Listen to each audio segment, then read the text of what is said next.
It's Sandra Pike with Real Talk here in Halifax, and we have Matt Honsberger back again. Hi, how are you? You must really like it here, do you? It's a wonderful, comfortable space to come Okay, talk about real good, estate. good, It's good. great. Absolutely, 100%.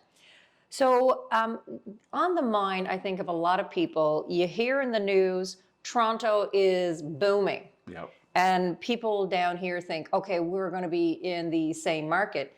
Yet you can go somewhere else on Google or whatever, and other people will say that Toronto isn't, forecasting to be as good as it's going to be for this spring. So, what are your thoughts of that, and where do you see our market headed to?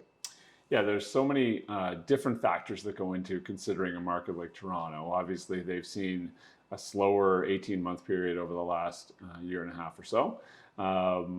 You know, Definitely, I would say that we're going to see the number of transactions picking up in all markets across the country, with the possible exception of Alberta, which was already doing very well.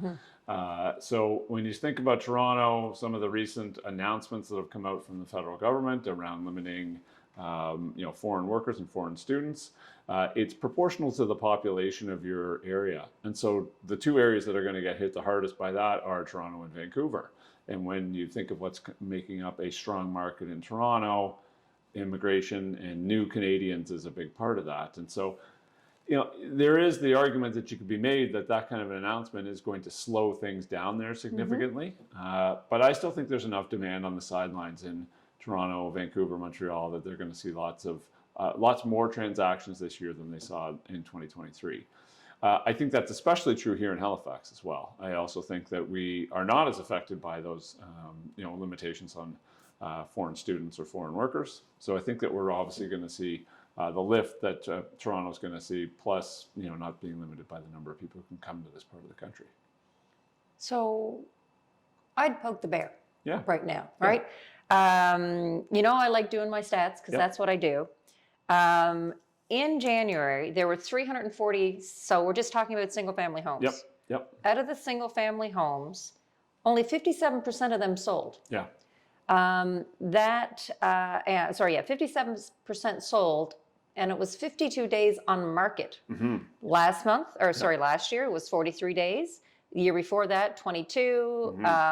Right up, 2019 or 2018, it was 67 days. Yeah. So now I could be totally wrong come, mid-February or March. It looks like we're going back to a regular market. I couldn't agree with you more. I think that's exactly where we're going. I think your analysis there is perfect. And a regular market is a continuation of what we would have seen in 2019, not what we saw in 2021. 2021 and 2022 were the anomalies in this market. And so, 22 days on market is unhealthy. The 90% of listings coming on selling is unhealthy as well. It's too much power in the hands of the sellers. And so we need a balanced market to keep people from being fearful that they're going to pay top dollar. And I think that confidence is coming back from the buyers at this point. So you see more trades happening in January of this year than last, but certainly not what you would have seen in January of 2021, where the only limitation was the number of houses on the market. And so, there will be a healthy amount of inventory that comes on the market this spring. And I think, a reasonable percentage, like 60 to 65%, are going to sell. And that's what we would see in a typical market. Absolutely. And funny enough, so here we are, third week of February.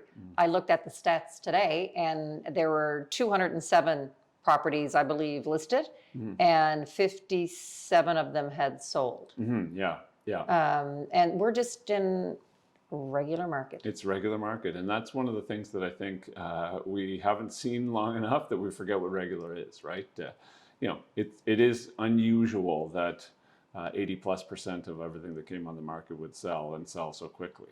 A traditional market sees, specifically here in Atlantic Canada, sees a portion of homes not selling because they're coming on at a price that's too high, or they're just not a product that's attractive to a broad range of buyers. And so I think you're just going to get back to that kind of market here. What we saw last year, which was challenging for the industry, was the number of transactions that happened in HRM, for example, was comparable to like 2013 or 2014. It was like 3,700 homes, I think, It single was- family homes Yeah, sold. single family homes, right? Yeah. And that number really belongs closer to 5,000 for a city this size, with all the growth that we've seen, with all the incoming population pressure. That the number of homes that trades needs to be bigger than it was 10 years ago, because there's just more people here. Yeah. And so, that's the number that I think we'll see the most change in, is the number of trades that happen this year.